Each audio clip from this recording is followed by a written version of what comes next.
नमस्कार, स्वागत है आप सबका हिंदी जनमंच पर। हिंदी वाणी जन की वाणी। और आज बात करते हैं एक नए आदिकाल में नए साहित्य की ओर बढ़ेंगे और देखेंगे सिद्ध साहित्य को। सिद्ध साहित्य के विषय में जानेंगे। इसके काल, चरमोत्कर्ष का काल क्या रहा, कौन कौन से प्रमुख केंद्र रहे, कहाँ किस वंश के शासनकाल में ऐसा हुआ, साहित्य की जानकारी मिलेगी। और किसने कहाँ कहाँ से ग्रंथों से इस साहित्य की जानकारी प्राप्त होती, कौन कौन से सिद्ध आएंगे, सरापा आएंगे, लुइपा आएंगे, महत्वपूर्ण सिद्धों की बात होगी। और महत्वपूर्ण राहुल संकृत्यायन का जो इसमें पक्ष रहा है उसको भी हम लोग जानेंगे। इसके अलावा सिद्ध साहित्य के संदर्भ में कुछ विद्वानों के कथन हैं, उनके बारे में भी जानने की कोशिश करेंगे। तो चलिए देखते हैं सिद्ध साहित्य के विषय में।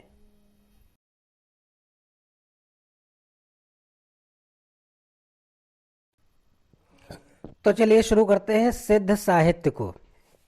सिद्ध साहित्य के विषय में देखते हैं और इसके सर्वप्रथम परिभाषा को देखते हैं। देखिए, आदिकाल में बौद्ध धर्म के महायान जो शाखा के वज्रयान कवियों द्वारा अपने धर्म का प्रचार प्रसार करने के लिए जो साहित्य ब्रज भाषा जन भाषा में, उस समय की जन भाषा में लिखा गया, उसे ही क्या कहते हैं, सिद्ध साहित्य के नाम से जानते हैं। यानी इसमें जो है वज्रयान कवियों का प्रभाव रहा।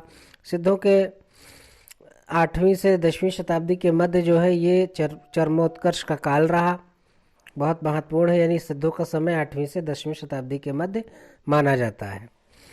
इसके अलावा सिद्धों के प्रमुख केंद्रों की बात करें तो कौन कौन से केंद्र महत्वपूर्ण रहे। देखिए, इसमें श्री पर्वत, अर्बुद पर्वत, तक्षशिला, नालंदा, असम और बिहार जो है इसमें जो है महत्वपूर्ण केंद्र थे। श्री पर्वत, अर्बुद पर्वत, तक्षशिला, नालंदा, असम और बिहार। सिद्धों को पाल वंश का संरक्षण प्राप्त था, एक तो महत्वपूर्ण बात।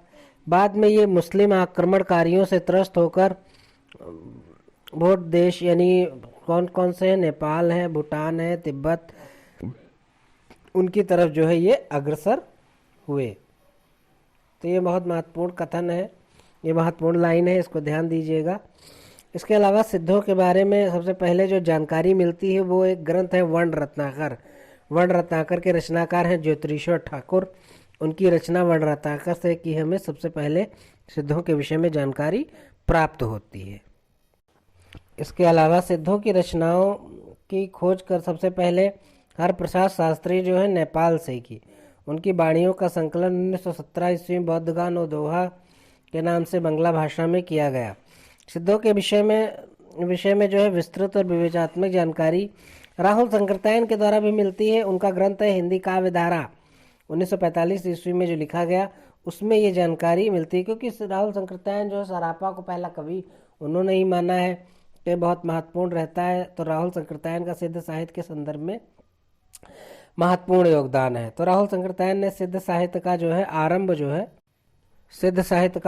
सरापा से माना है, तथा इसका समय जो बताया है 769 ईस्वी के लगभग इसके समय को उन्होंने माना है।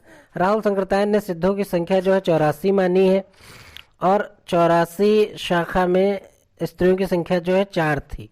जो 4 मुख्य रूप से स्त्रियां थीं उनके नाम है कनकलता, लक्ष्मीकारा, मणिभद्रा, मेघलापा। तो ये 4 थी, कनक, लक्ष्मी, मेढ़, मेघ, यानी कनकलापा, लक्ष्मीकारा, मणिभद्रा और मेघलापा। महत्वपूर्ण है, पूछा जाता है कि सिद्धों की संख्या कितनी है, उसमें महिलाओं की संख्या कितनी थी। तो सिद्ध साहित्य और नाथ साहित्य दोनों में गिने जाने वाले जो कवि हैं वो बहुत महत्वपूर्ण है। एक तो मत्स्येंद्र नाथ सिद्धों में भी गिने जाते हैं, और जलंधरपा, नागार्जुन, चरपटनाथ, गोरखनाथ। तो इसकी ट्रिक है मजा नाच गो, यानी इस ट्रिक से याद ध्यान दे रखेंगे कि मत्स्येंद्र नाथ, जलंधरपा, नागार्जुन, चरपटनाथ और गोरखनाथ। देखिए, सिद्ध साहित्य के बारे में कुछ विशेष तथ्य हैं। जैसे मुनि अध्रय वज्र ने सिद्धों की भाषा को संध्या या संध्या भाषा कहा है। किसने कहा है? मुनि अध्रय वज्र ने।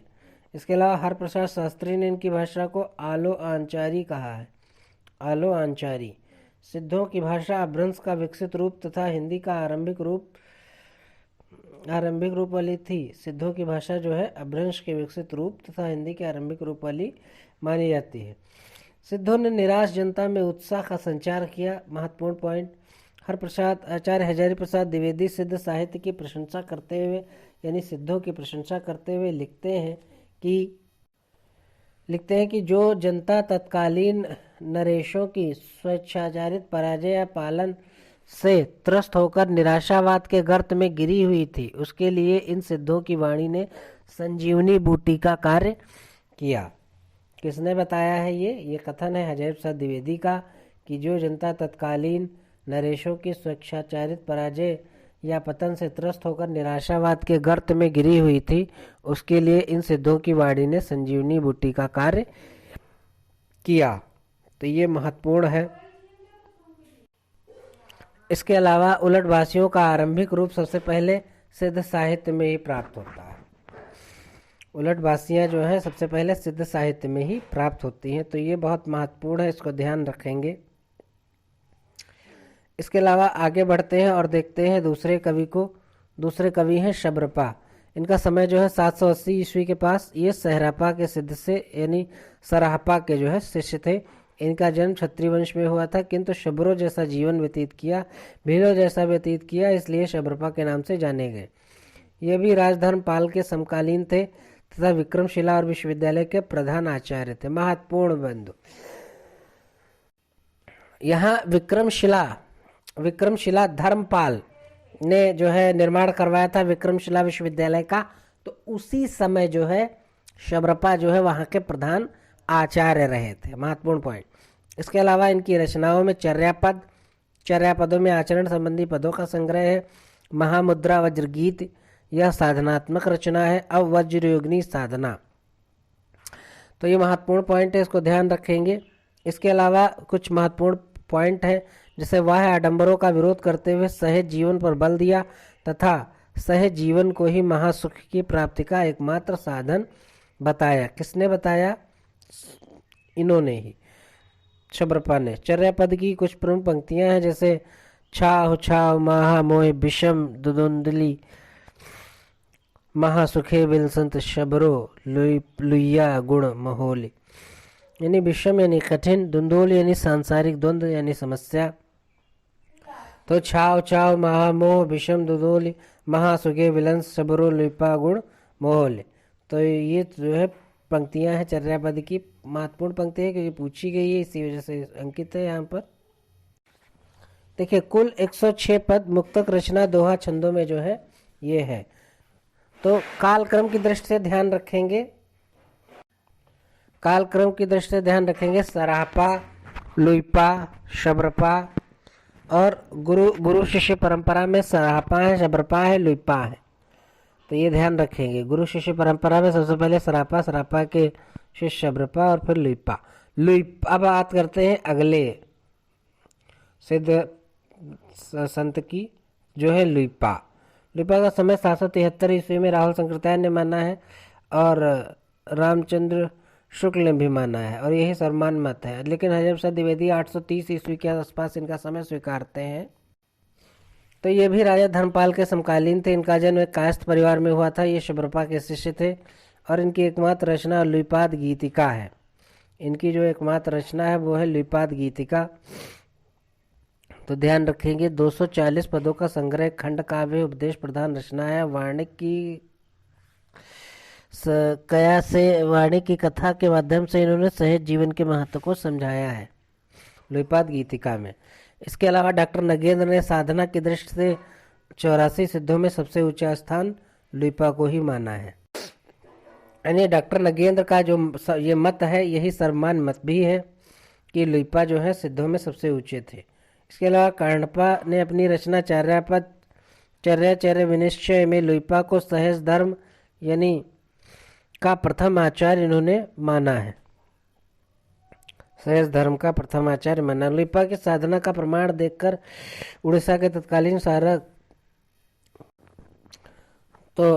शासक द्वारिकपा तथा उनके मैत्री डोंगिपा लुइपा के शिष्य बन गए थे। राहुल शंकराचार्य ने इनकी निम्नलिखित 2 रचनाओं का उल्लेख किया है।